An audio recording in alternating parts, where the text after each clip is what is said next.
He's one of my heroes in Karma Kari because he's one of our Karmaveer recipients. But we celebrate it as the Citizen Action Day because of what happened on 26/11/1949. The day our constitution was adopted in Parliament. How many of you have studied about the constitution? What's on the other side of the rights? Duties. How many of you know your fundamental duties? Can you tell me one? Can anyone tell me one? We have to offer service to the government when needed, he says. That's not true. Respect the national flag. Respect the national flag. You don't know all 11? You don't know all 11? Do you all know Justin Bieber's latest song? No? Whose song do you know, the latest song?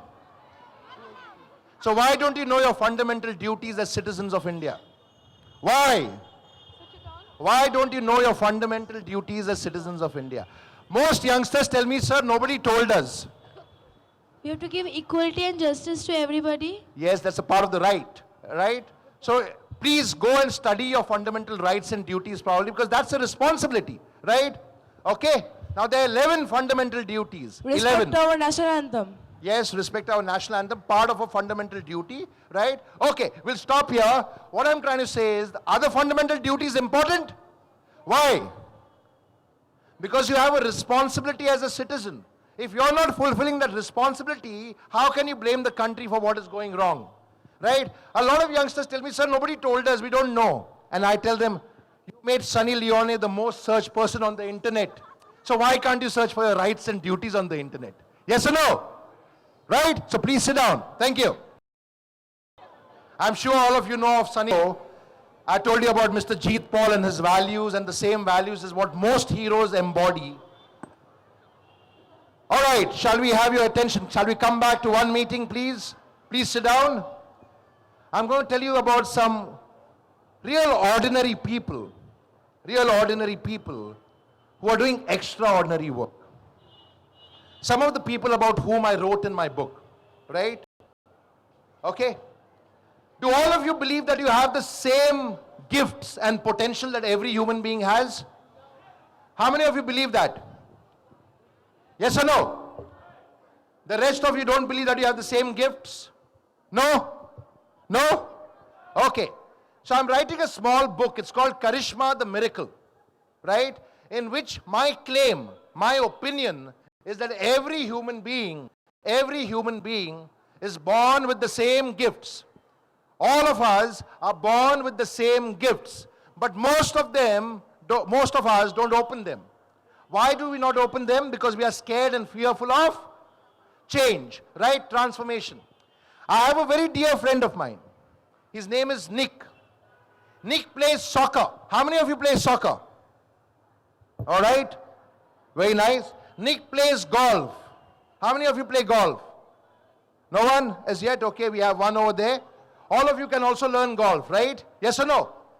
Nick drives a car. How many of you will drive a car soon? Very nice. See, you have the same gifts. You have the same potential, right? Nick swims. How many of you swim? Very nice. See, you have the same potential as Nick, right? Nick dives from 40 feet. Dives from 40 feet. Perfect dive. Nick is now learning how to fly a plane. How many of you are learning how to fly a plane? You're learning how... Very nice, right?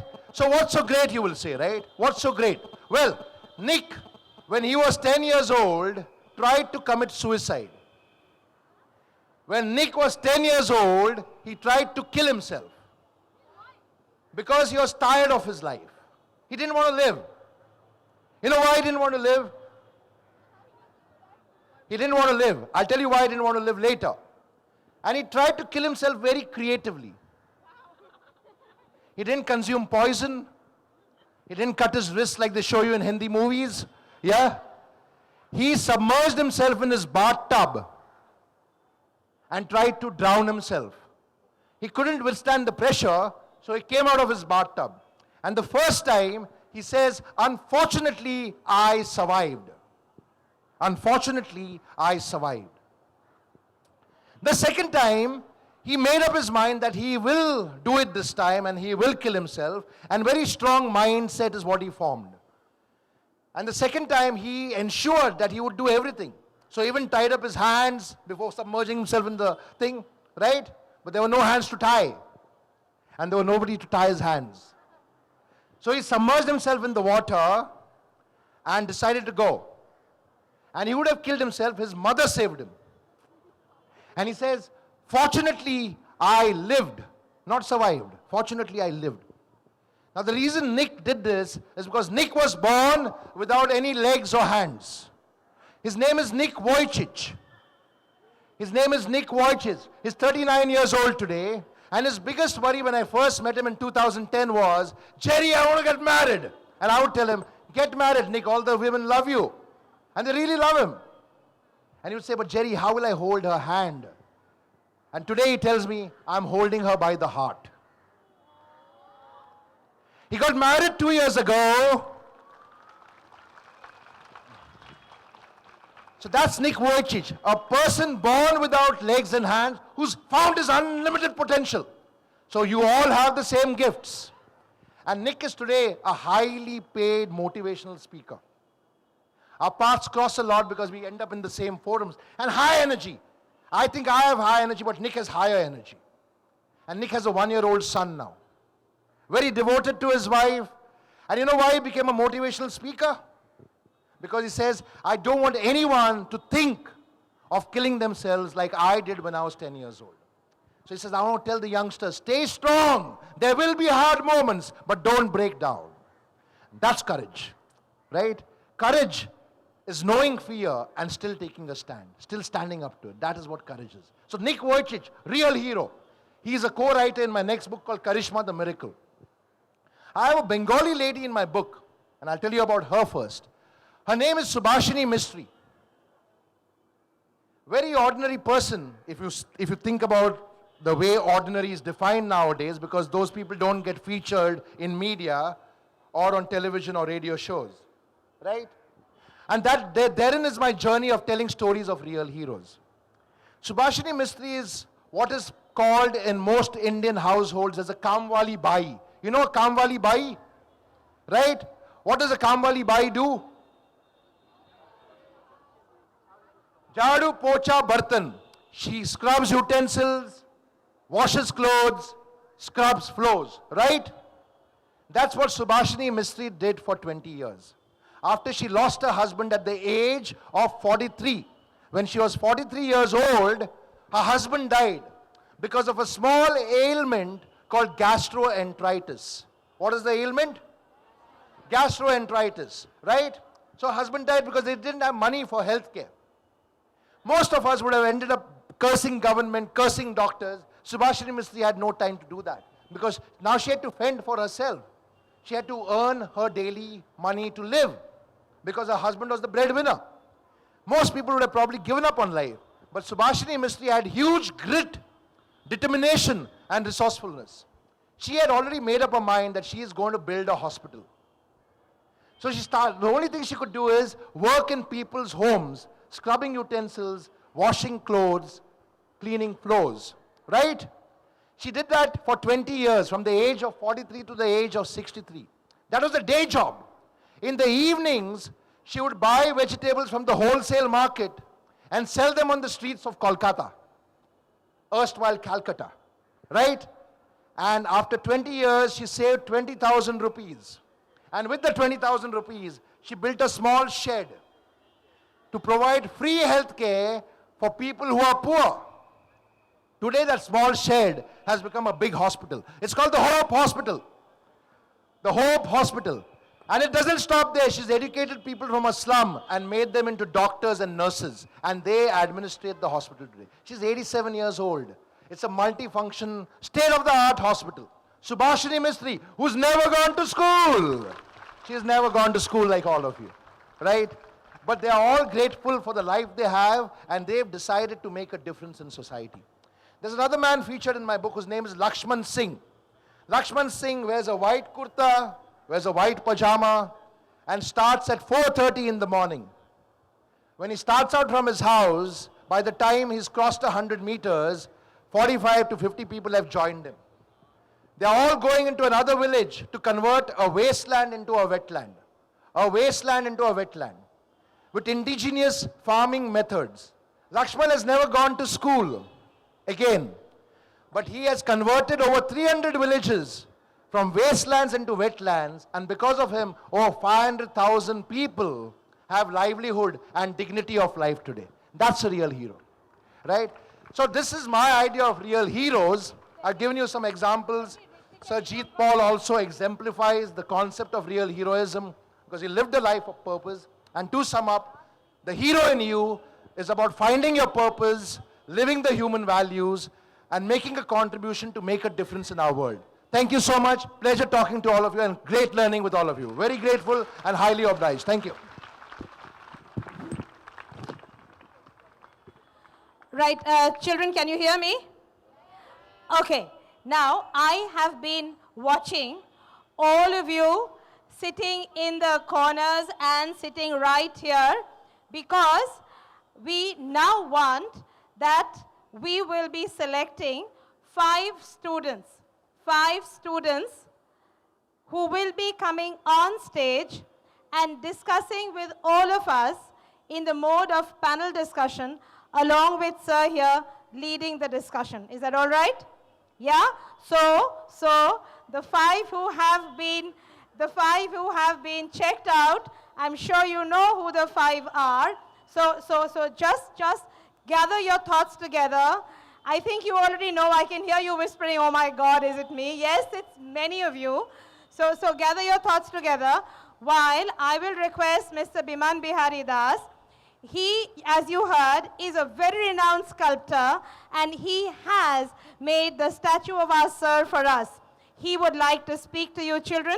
May I request Ritik Banerjee and Mr. Dipankar Roy, the art people, to please be here on stage. Sir, please. My dear children, first I will say Happy New Year. Happy New Year. Hello. And I'm extremely feeling thrilled that already Jerry has charged all of you with his vibrant lectures and topics and everything. I also charged myself. So, congratulations, Jerry. Hello.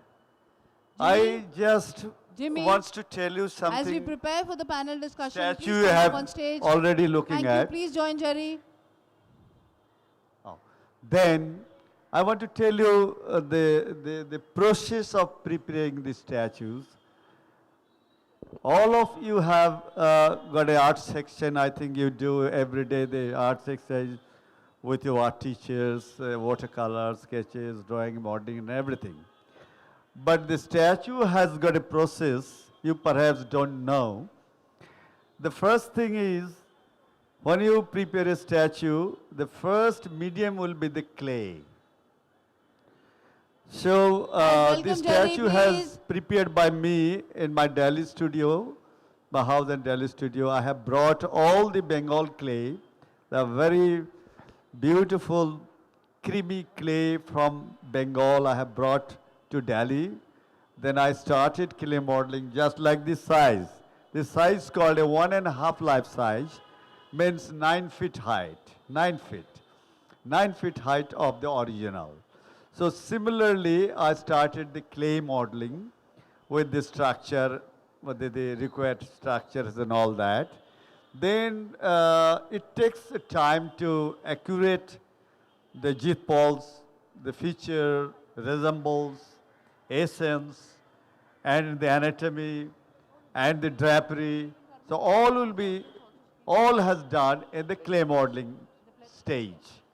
Then the owner, I just took the few photographs of Sir Jeet Paul. Then I think the Madam Pitt Paul and her husband come to my studio to see the clay modeling, and they have checked, they have thoroughly seen the resembles, the accuracy, the other things, and the poses, and they liked, and ultimately they said, go ahead, means it's okay.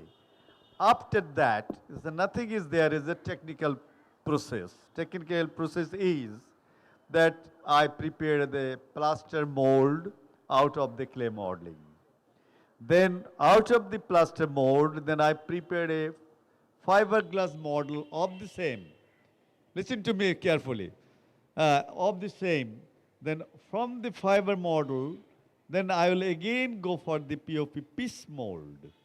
From the piece mold, then I will take to my I have already I took to this fiber model to my casting processes. They're called furnace area. It's called the workshop where the molten metal will be rolled. There, the workers, the preparers, then casters, they will work hard together with the wax casting. The wax casting is the main and the ultimate, the process, the last process is the wax casting. And then wax casting will make again the mold, covered with the mold and put it in the low heat furnace.